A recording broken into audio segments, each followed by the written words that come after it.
ಪ್ರೀತಿಯ ವಿದ್ಯಾರ್ಥಿಗಳೇ, ಈ ದಿನ ನಾವು ಜೈವಿಕ ವಿಘಟನೆ ಅನ್ನೋ ವಿಷಯದ ಬಗ್ಗೆ ಪ್ರಾಯೋಗಿಕವಾಗಿ ಕಲ್ತ್ಕೊಳ್ಳೋಣ ಅಲ್ವಾ.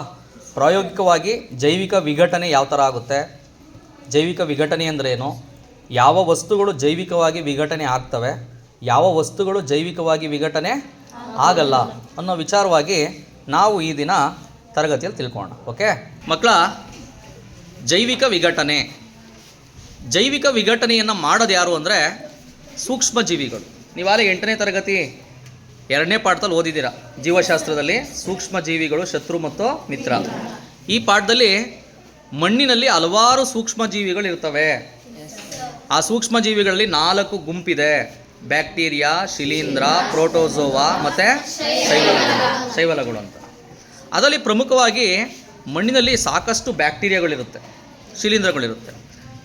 ಮಕ್ಕಳ, ಎಲ್ಲ ಸೂಕ್ಷ್ಮಜೀವಿಗಳು ನಮಗೇನಲ್ಲ ಶತ್ರು ಅಲ್ಲ, ಬರೀ ರೋಗ ತರ್ತವೆ ಅಂತ ಅನ್ಕೋಣ ತಪ್ಪು. ಕೆಲವು ಸೂಕ್ಷ್ಮಜೀವಿಗಳು ನಮಗೆ ತುಂಬ ಉಪಯುಕ್ತ ಇರ್ತವೆ. ಅದರಲ್ಲಿ ಮೊದಲನೇ ಉಪಯುಕ್ತತೆ ಏನು ಅಂದರೆ ಜೈವಿಕ ವಿಘಟನೆ. ಮಣ್ಣಿನಲ್ಲಿರ್ತಕ್ಕಂಥ ಹಲವಾರು ಸೂಕ್ಷ್ಮಜೀವಿಗಳು, ಬ್ಯಾಕ್ಟೀರಿಯಾ ಮತ್ತು ಶಿಲೀಂಧ್ರದಂತಹ ಸೂಕ್ಷ್ಮಜೀವಿಗಳು ಮಣ್ಣಿನಲ್ಲಿ ಸಸ್ಯ ಮತ್ತು ಪ್ರಾಣಿ ತ್ಯಾಜ್ಯಗಳು, ಸಸ್ಯ ಮತ್ತು ಪ್ರಾಣಿ ತ್ಯಾಜ್ಯಗಳು ಅಂದರೆ ಸಸ್ಯದಿಂದ ಬರ್ಬೋದು ಅಥವಾ ಪ್ರಾಣಿಯಿಂದ ಬರ್ತಕ್ಕಂಥ ವೇಸ್ಟ್ ಮೆಟೀರಿಯಲ್ ಏನಾದ್ರೂ ಮಣ್ಣಿಗೆ ಬಿದ್ದರೆ ಆ ಮಣ್ಣಲ್ಲಿ ಈ ಸೂಕ್ಷ್ಮಜೀವಿಗಳು ಅವನ್ನೆಲ್ಲ ತಿಂದು ಮಣ್ಣಿಗೆ ಸೇರಿಸ್ಬಿಡ್ತವೆ. ಸೊ ಅದೇನಾಗ್ಬಿಡುತ್ತೆ, ಗೊಬ್ಬರ ಆಗುತ್ತೆ. ಸೊ ಮಣ್ಣಿನ ಫಲವತ್ತತೆ ಏನಾಗುತ್ತೆ, ಜಾಸ್ತಿ ಆಗುತ್ತೆ. ಈ ರೀತಿಯಾಗಿ ಜೈವಿಕ ವಿಘಟನೆ ಮಣ್ಣಿನ ಫಲವತ್ತತೆಗೆ ಏನಾಗಿದೆ, ಕಾರಣ ಆಗಿದೆ. ಮಕ್ಕಳ, ಇಲ್ಲಿ ನೀವು ಗಮನಿಸ್ತಾ ಇದ್ದೀರಾ, ಇಲ್ಲಿ ಸಸ್ಯ ತ್ಯಾಜ್ಯ ಕಾಣ್ತಾ ಇದೆ. ಏನು ಕಾಣ್ತಾ ಇದೆ? ಸಸ್ಯ ತ್ಯಾಜ್ಯ.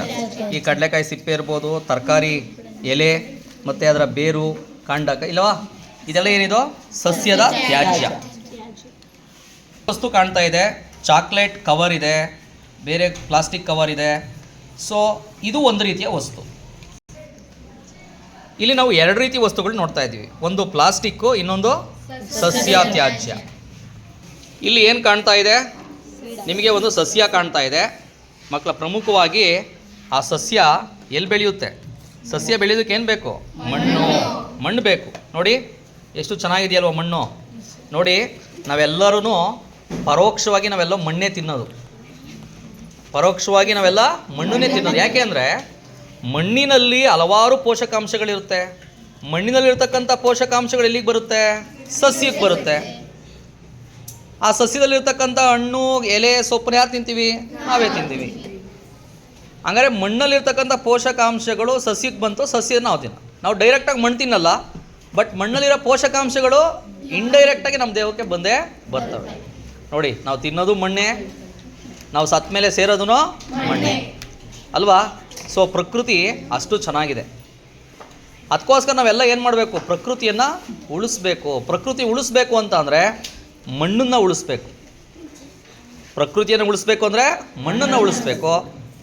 ಮಣ್ಣು ಚೆನ್ನಾಗಿದ್ದರೆ ಸಸ್ಯಗಳು ತುಂಬ ಚೆನ್ನಾಗಿ ಬೆಳೆಯುತ್ತೆ, ಕಾಡುಗಳು ಬೆಳೆಯುತ್ತೆ. ಒಳ್ಳೆ ಕಾಡುಗಳು ಇದ್ದಷ್ಟು ನಮಗೆ ಆಹಾರಕ್ಕೆ ಯಾವುದೂ ಸಮಸ್ಯೆ ಆಗಲ್ಲ. ಪ್ರಮುಖವಾಗಿ ಶುದ್ಧವಾದ ಗಾಳಿ ಸಿಗುತ್ತೆ. ಏನು ಸಿಗುತ್ತೆ? ಶುದ್ಧವಾದ ಗಾಳಿ ಅಲ್ವಾ. ಈ ಜಗತ್ತಿನಲ್ಲಿ ತುಂಬ ಅತ್ಯಮೂಲ್ಯವಾದ ವಸ್ತುಗಳು ಯಾವ್ಯಾವು ಅಂತ ಅಂದರೆ, ನಾವು ಬದುಕೋದಕ್ಕೆ ನೆನ್ಪಿಟ್ಕೊಳ್ಳಿ, ದೊಡ್ಡ ಮನೆಯಲ್ಲ, ದೊಡ್ಡ ಕಾರಲ್ಲ, ಹೌದಾ ಇಲ್ವೋ? ಒಳ್ಳೆ ಬಟ್ಟೆ ಅಲ್ಲ, ಒಳ್ಳೆ ಚಪ್ಪಲಿ ಅಲ್ಲ, ಒಳ್ಳೆ ಕಾರಲ್ಲ. ನಾವು ಬದುಕೋದಕ್ಕೆ ಪ್ರಮುಖವಾಗಿ ಬೇಕಾಗಿರೋದು ಮಕ್ಕಳ ನೆನ್ಪಿಟ್ಕೊಳ್ಳಿ, ಶುದ್ಧವಾದ ಗಾಳಿ. ಶುದ್ಧವಾದ ಗಾಳಿ ಬೇಕು. ಮತ್ತು ಲವಣಯುಕ್ತ ನೀರು, ಕುಡಿಯಲು ಯೋಗ್ಯವಾದ ಲವಣಯುಕ್ತ ನೀರು ಬೇಕು. ಅದಾದಮೇಲೆ ತಿನ್ನೋದಕ್ಕೇನು ಬೇಕು? ಆಹಾರ ಬೇಕು. ಇವು 3 ಬೇಕು ಅಂದರೆ ಆಹಾರ ಎಲ್ಲಿಂದ ಬರುತ್ತೆ? ಸಸ್ಯದಿಂದ ಬರುತ್ತೆ. ವಾತಾವರಣದಲ್ಲಿ ಆಮ್ಲಜನಕ ಎಲ್ಲಿಂದ ಬರುತ್ತೆ? ಸಸ್ಯದಿಂದ ಬರುತ್ತೆ. ಹೌದಾ ಇಲ್ವೋ? ಹಂಗಾದರೆ ನೀರೆಲ್ಲಿಂದ ಸಿಗುತ್ತೆ? ಮಳೆ ಬರಬೇಕು. ಮಳೆ ಯಾವಾಗ ಬರುತ್ತೆ? ಸಸ್ಯಗಳು, ಕಾಡುಗಳನ್ನ ಬೆಳೆಸಿದ್ರೆ ತಾನೇ ಮಳೆ ಬರೋದು. ಒಂದು ಹಂಗಾರೆ ಅಲ್ಟಿಮೇಟಾಗಿ ನಮಗೆಲ್ರಿಗೂ ಕೂಡ ಆಹಾರ, ಗಾಳಿ, ನೀರು 3 ಭೂಮಿ ಮೇಲೆ ಇರೋದಕ್ಕೆ ಕಾರಣ ಯಾರು? ಸಸ್ಯಗಳು. ಮಕ್ಕಳ, ಅದಕ್ಕಿಂತ ಇಂಪಾರ್ಟೆಂಟು ಸಸ್ಯ ಭೂಮಿ ಮೇಲೆ ಇರೋಕ್ಕೆ ಕಾರಣ ಯಾರು? ಮಣ್ಣು ಅಲ್ವಾ? ಹಂಗ ನೆನ್ಪಿಟ್ಕೊಳ್ಳಿ ಮಕ್ಕಳ, ಮಣ್ಣು ಫಲವತ್ತಾಗಿದ್ದರೆ ಇಡೀ ಪ್ರಪಂಚನೇ ಫಲವತ್ತಾಗಿರುತ್ತೆ.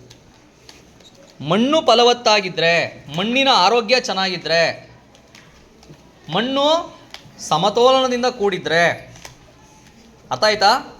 ಇಡೀ ಪ್ರಪಂಚ ಹೆಂಗಿರುತ್ತೆ? ಆರೋಗ್ಯವಾಗಿ ಇರುತ್ತೆ. ಮಕ್ಕಳ, ಮಣ್ಣಿನ ಆರೋಗ್ಯ ಯಾವಾಗ ಚೆನ್ನಾಗಿರುತ್ತೆ ಅಂದರೆ ಮಣ್ಣಿನ ಫಲವತ್ತತೆ ಚೆನ್ನಾಗಿರಬೇಕು. ಮಣ್ಣಿನಲ್ಲಿ ನೀರಿನ ಅಂಶ ಇರಬೇಕು, ಮಣ್ಣಿನಲ್ಲಿ ಒಳ್ಳೊಳ್ಳೆ ಲವಣಗಳಿರಬೇಕು, ಖನಿಜಗಳು ಅಂತ ಹೇಳ್ತೀವಿ, ಖನಿಜಾಂಶಗಳೆಲ್ಲ ಮಣ್ಣಲ್ಲಿರುತ್ತೆ. ಮಣ್ಣಿನ ಫಲವತ್ತತೆ ಯಾವಾಗ ಹೆಚ್ಚಿಗೆ ಆಗುತ್ತೆ ಅಂದರೆ ಮಣ್ಣಿಗೆ ಈ ರೀತಿಯ ಸಸ್ಯ ತ್ಯಾಜ್ಯಗಳು ಮತ್ತು ನಾವು ಸತ್ತಾಗ ಪ್ರಾಣಿ ತ್ಯಾಜ್ಯಗಳು, ಸಸ್ಯದಿಂದ ಬರ್ತಕ್ಕಂಥ ತ್ಯಾಜ್ಯ ಇರ್ಬೋದು, ಪ್ರಾಣಿಯಿಂದ ಬರ್ತಕ್ಕಂಥ ತ್ಯಾಜ್ಯ ಇರ್ಬೋದು, ಮಣ್ಣಿಗೆ ಸೇರಿದಾಗ ಮಣ್ಣಲ್ಲಿ ಅವೇನು ಮಾಡ್ತವೆ?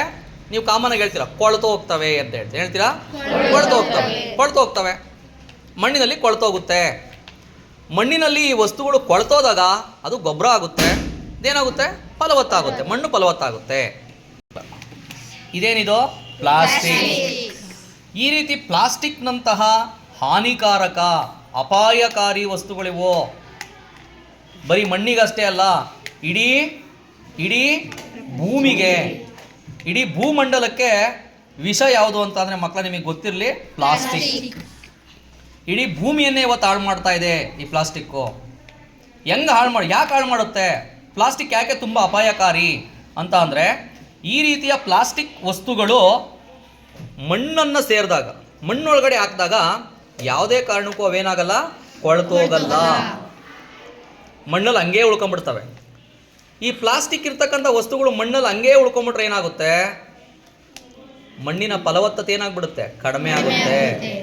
ಅಲ್ಲಿ ಯಾವುದೇ ಸೂಕ್ಷ್ಮಾಣು ಜೀವಿಗಳು ಬೆಳವಣಿಗೆ ಆಗಲ್ಲ. ಮಣ್ಣಿನಲ್ಲಿ ಸೂಕ್ಷ್ಮಾಣು ಜೀವಿಗಳೇ ಇಲ್ಲ ಅಂದರೆ ಆ ಮಣ್ಣು ಏನಾಗ್ಬಿಡುತ್ತೆ? ಬರಡಾಗಿ ಹೋಗ್ಬಿಡುತ್ತೆ. ಅರ್ಥ ಆಯ್ತಾ? ಆ ಮಣ್ಣಿಗೆ ನೀರನ್ನು ಹಿಡಿದಿಟ್ಕೊಳ್ಳೋ ಸಾಮರ್ಥ್ಯ ಕಡಿಮೆ ಆಗಿಬಿಡುತ್ತೆ. ಯಾವ ಮಣ್ಣಲ್ಲಿ ಪ್ಲಾಸ್ಟಿಕ್ ಹೆಚ್ಚಿಗೆ ಇರುತ್ತೆ ಅಂತ ನಿಮಗೆ ಗೊತ್ತಿದೆ. ಪ್ಲಾಸ್ಟಿಕ್ ಮೇಲೆ ನೀರು ಬಿದ್ದರೆ ನೀರು ಕೊಡುತ್ತಾ? ಪ್ಲಾಸ್ಟಿಕ್ ನೀರನ್ನ ಹೀರ್ಕೊಳಲ್ಲ. ಯಾವ ಮಣ್ಣಲ್ಲಿ ಪ್ಲಾಸ್ಟಿಕ್ ಸೇರುತ್ತೆ ಅಂತ ಮಣ್ಣಿಗೆ ನೀರನ್ನು ಹಿಡಿದಿಟ್ಟುಕೊಳ್ಳುವ ಸಾಮರ್ಥ್ಯ ಏನಾಗುತ್ತೆ? ಕಡಿಮೆ ಆಗುತ್ತೆ. ಮಕ್ಕಳ, ನಿಮಗೆ ಗೊತ್ತಿರಲಿ, ಈ ರೀತಿ ತ್ಯಾಜ್ಯ ವಸ್ತುಗಳು ಮಣ್ಣಲ್ಲಿ ಕೊಳೆಯೋದ್ರಿಂದ ಮಣ್ಣು ಫಲವತ್ತಾಗುತ್ತೆ. ಮಣ್ಣು ಫಲವತ್ತಾದಂತೆ ಮಣ್ಣಿಗೆ ನೀರನ್ನು ಹಿಡಿದಿಟ್ಕೊಳ್ಳೋ ಸಾಮರ್ಥ್ಯ ಏನಾಗುತ್ತೆ? ಹೆಚ್ಚಿಗೆ ಆಗುತ್ತೆ. ಒಂದ್ಸಲಿ ಮಳೆ ಬಂದರೆ ಆ ಮಣ್ಣಿಗೆ 15 ದಿನ ನೀರು ಒಣಗಲ್ಲ. ಯಾಕೆ? ಫಲವತ್ತಾಗಿರೋದ್ರಿಂದ ಈ ಗೊಬ್ಬರ ಏನು ಮಾಡುತ್ತೆ? ನೀರನ್ನು ಹಿಡಿದಿಟ್ಕೊಂಡಿರುತ್ತೆ.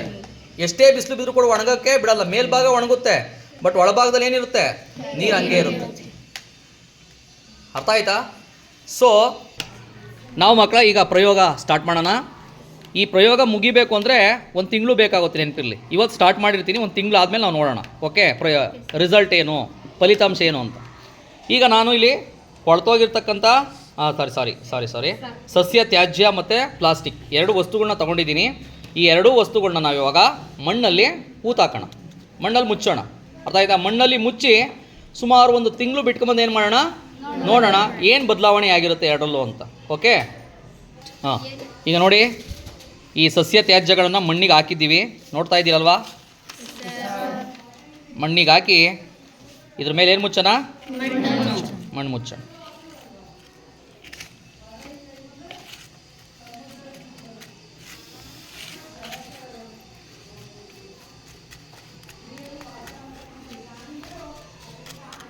ಎಷ್ಟು ದಿನ ಬೇಕು ಬಂದು ನೋಡೋಕ್ಕೆ? 1 ತಿಂಗಳು ಬಿಟ್ಟು ಇದನ್ನು ನೋಡ್ಬೇಕು ನಾವು. ಅರ್ಥ ಆಯ್ತಾ? ಓಕೆ, ಇನ್ನೊಂದು ಕಡೆ ಇವಾಗ ಏನು ಮಾಡೋಣ? ಪ್ಲಾಸ್ಟಿಕ್ ತಗೊಳ, ಪ್ಲಾಸ್ಟಿಕ್ ನಂಬರ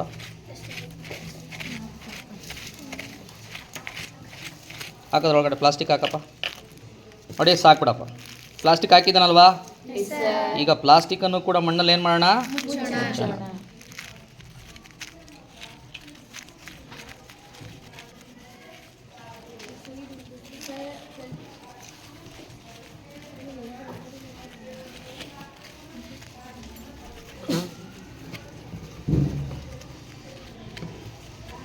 ಓಕೆ, ಮಣ್ಣಲ್ಲಿ ಮುಚ್ಚಾಯ್ತಲ್ವಾ? ನಾವು ಕೂಡ ಒಂದಿನ ಎಲ್ಲಿಗೆ ಹೋಗ್ತೀವಿ? ಹೋಗ್ತೀವಲ್ವಾ? ಓಕೆ, ನೋಡೋಣ. ನಾವು ಕೂಡ ಮಣ್ಣಲ್ಲಿ ಸತ್ತೋದ್ಮೇಲೆ ಏನಾಗ್ತೀವಿ? ಸತ್ತು ಮಣ್ಣಿಗೆ ಸೇರಿದ ಮೇಲೆ ನಾವು ಕೂಡ ಕೊಳ್ತೋತೀವಿ. ನಾವು ಏನಾಗ್ತೀವಿ? ಗೊಬ್ಬರ ಹಾಕ್ತೀವಿ. ಮಣ್ಣಲ್ಲಿ ಮಣ್ಣಾಗಿ ಹೋಗ್ತೀವಿ. ಏನಾಗ್ತೀವಿ? ಮಣ್ಣಲ್ಲಿ ಮಣ್ಣಾಗಿ ಹೊರಟೋಗ್ತೀವಿ ಅಲ್ವಾ? ಆದರೆ ಪ್ಲಾಸ್ಟಿಕ್ ನೋಡೋ, ನಮ್ಮಂಥ ದೇಹನೇ ಮಣ್ಣಲ್ಲಿ ಕೊಳ್ತೋ ಮಣ್ಣಾಗುತ್ತೆ. ಆದರೆ ಪ್ಲಾಸ್ಟಿಕ್ ಮಾತ್ರ ಏನಾಗಲ್ಲ, ಮಣ್ಣಲ್ಲಿ ಕೊಳ್ತೋಗಲ್ಲ. ಅದಕ್ಕೆ ಇನ್ನೊಂದು ತಿಂಗಳು 2 ತಿಂಗಳು ಬಿಟ್ಕೊಂಡು ಈ ಪಾಟ್ ತಗೊಂಬನ್ನಿ, ಏನಾಗಿರುತ್ತೆ ಅಂತ 2 ತಿಂಗಳು ಬಿಟ್ಕೊಂಡು ನೋಡೋಣ. ನಿಮಗೆ ಗೊತ್ತಾಗುತ್ತೆ ಪ್ಲಾಸ್ಟಿಕ್ ಎಂಥ ವಿಷ, ಮಣ್ಣನ್ನು ಯಾವ ರೀತಿ ಹಾಳು ಮಾಡುತ್ತೆ ಅಂತ. ನೋಡಿ ಮಕ್ಕಳ, ಈ ರೀತಿ ನಾವು ಜೈವಿಕ ವಿಘಟನೆಗೆ ಸಂಬಂಧಪಟ್ಟಂತೆ ಒಂದು ಪ್ರಯೋಗವನ್ನು ಮಾಡಿದ್ದೀವಿ. ಈ ಪ್ರಯೋಗದ ಫಲಿತಾಂಶವನ್ನು ಇನ್ನೊಂದು ತಿಂಗಳು, 1 ತಿಂಗಳು ಬಿಟ್ಟು ಅಥವಾ 1.5 ತಿಂಗಳು ಬಿಟ್ಟು ನಾವು ಫಲಿತಾಂಶವನ್ನು ನೋಡೋಣ. ಅಲ್ಲಿವರೆಗೂ ಎಲ್ರಿಗೂ ಧನ್ಯವಾದಗಳು. ಬಾಯ್.